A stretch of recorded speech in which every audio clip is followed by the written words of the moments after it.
Ricky Tiki Tabby! Hey, what's up, folks? How you doing? Anyways, now that I've blasted out your eardrums the first 2 seconds of the video, I want to talk about syntaxes. Syntaxes and the nanny state. Not syntax as in context on a statement. Sin, as in sins are bad, this is puritanical thinking, and you should not do the thing we don't want you to do. And tax, as in money we pay to the government so that hopefully they use it in a way that they're bureaucrats, okay? They're bureaucrats. They don't, it's just, yuck. Taxes, yuck. Anyways. But, you know, I look at taxes and I look at the pie chart of how much money they take from me, the proletariat, and redivide and distribute to the other people, and it's a lot. It's a big chunk of the money.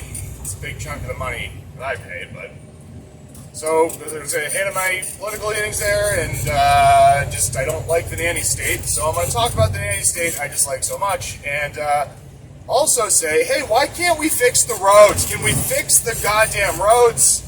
You guys are literally killing me. I'm in a truck I got 9,000 pounds off the back end of, so whenever I hit a bump, I get launched into the ceiling.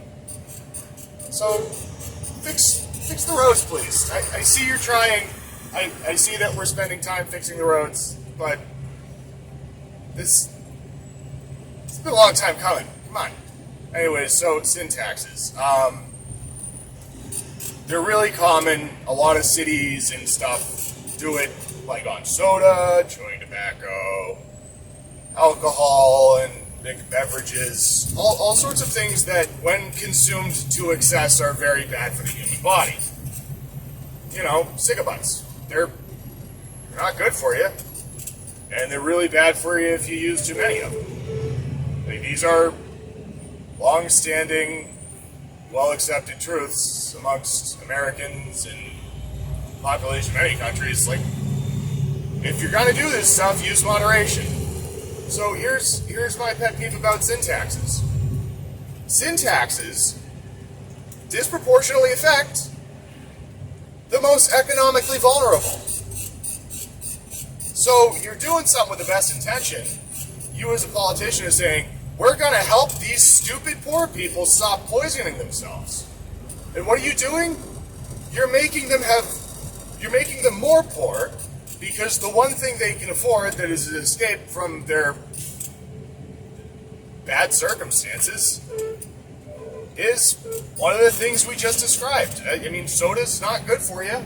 It's sugar in a liquid that goes into your body and then goes into your bloodstream, which, from my layman understanding, spikes your blood sugar, and then your body produces insulin, and then you get insulin resistance in cells, so that creates diabetes, and diabetes has serious long-term health consequences like losing toes, and it's all sorts of bad stuff.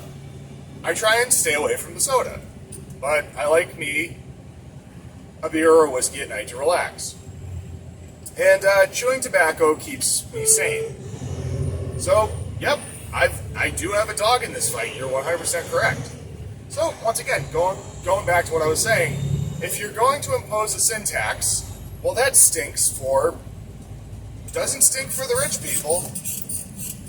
You know, the people that are very wealthy and successful do a very good job of making decisions. So here's how I see it play out. You know, if you're gonna make cigarettes, listen, we talk about declared taxes and undeclared taxes. I mean, we as a country literally fought a war over declared and undeclared taxes. We threw tea in the ocean in the Boston Hobbit because we were so upset at a lack of representation in the parliament over there from our, imperial overlords. I know it's a joke. Think of Great Britain, all right? Yeah, America. So, So when you put a 200% tax on tobacco products, well, I noticed that. I noticed that because if the price doubles overnight, well, there's not a supply shortage. There's plenty of it. And I can drive across the border there and get it without the 200% tax. Oh, you might say, oh, you got your numbers wrong. It's only 197% tax on the base price of the product, and oh, we just needed to fix the roads. Stop it. So, yeah, I think I said that pretty well. So now I'm gonna go on to talk about, well, what's the word? Parallel and underground economies. Now, we've gone so far to protect the children in the People's Republic of Massachusetts that instead of just having a massive tax levied on tobacco products, we've gone so far to say no flavored tobacco. It's more dangerous because it's flavored. And children like flavored tobacco. Listen, if your kids are chewing tobacco, it's because you told them not to. That's how this works. That's how all of this works. You tell your kids, cigarettes are bad, they're dangerous. Oh, so they're cool? Oh, cool. All right. You told me not to do this so much, I'm going to go do it. You know, you go back in the day, oh, you like cigarettes? Smoke a whole pack, see what you think. Seems to be the way. I know. You can't force children to smoke a whole pack of cigarettes. Well, you shouldn't. So, there's a little, I'm intending humor here. I know this is freaking annoying to a lot of people. It's annoying to me. So I want to talk about it. I'm here in the truck. It's Saturday. I'm driving through a nice little hamlet, and I'm talking about sin taxes to possibly no one, possibly the internet. And possibly a gentleman that I met that signed the legislation banning flavored tobacco. Alright, so hear me out here. I live in the northeast of this state, very close to a border with our neighbors to our north, and their tobacco economy is booming. I don't know if you've noticed that, but it seems to me that I can't believe I have to say this, by banning flavored tobacco, you created a parallel economy across the border. And you did that a long time ago by taxing it like crazy. And now, well, New Hampshire's really happy at your bad legislation. It was bad legislation. You did it as a backlash, right? You want to look like you did something good on paper so you can get reelected. Look what I did for your children. I protected them from the evil, evil flavored tobaccos. Or the vaporized nicotine that had this stuff was knockoff market anyways. Come on. So, let me just sum this up. I don't like it when politicians treat their constituents like they're stupid. They're not stupid. People in general are not, they can see past things. We all know why you signed the bill. And I will say a pattern I've seen is a lot of the time when it comes to, especially to prohibition, right? How long does it take when you prohibit something for any group of the politicians to say, hey, maybe that wasn't such a great idea, maybe we should take a second look at this? Well, usually it's until the person that came up with the idea retires. And, you know, this political rant again, these freaking dinosaurs, man, retire. Go sit by a lake and think about how good a job you did screwing the American people. Gee whiz. Yeah, so I think that pretty much sums up my views on that. I don't like it when the nanny state says, do as I say and not as I do. When you talk about incentives, if you're trying to make people hurt so they won't buy something financially, well, you're kind of gross and I don't like you. Like, have you tried I mean, yes, there's things that help you quit tobacco and there's things that do this and that. You gonna try and ban the knowledge on how to make it? What are you gonna do? How Orwellian do we want to get here? Because I see a lot of politicians and they're trying to fight human nature. You're trying to solve people problems with policy. Do you know who helps people? People that are close to them.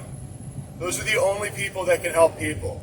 You in your ivory tower, Frequently, with a stroke of the pen, you do things with the best of intentions that have negative, long-lasting repercussions for your constituents. So maybe think a little further before you sign a bill just trying to get reelected.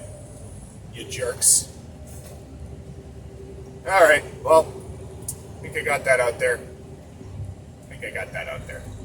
Alright, thanks for listening. If you like, share. If you don't like, don't share. I'm just some dude talking at a microphone while you're staring at the road. Don't take my thoughts or opinions too seriously. They haven't survived any sort of scrutiny or rigor. It's just, these are my thoughts. There's things I like and things I don't like. And, the oppressive nanny state. Down with Big Brother.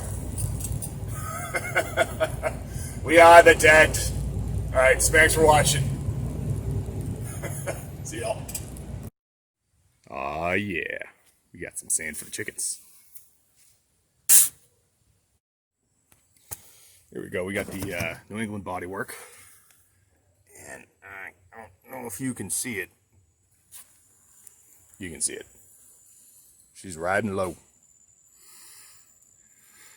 This is at least 1,500 pounds of sand right here in a Dodge Dakota. Making a spot for the sand? Yeah. Hell yeah. We have some happy chickens. Happy chickens taking sandy dirt baths. Sandy dirt naps? Hopefully not naps, only baths. Excuse me. Excuse me. Excuse me. Bark, bark. Bark, bark, bark.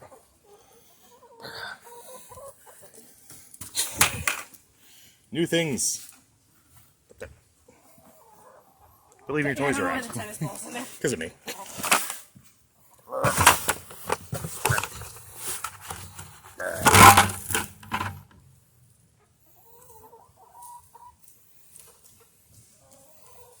There you go.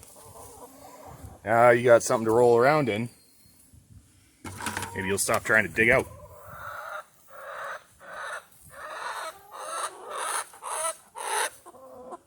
Get noisy.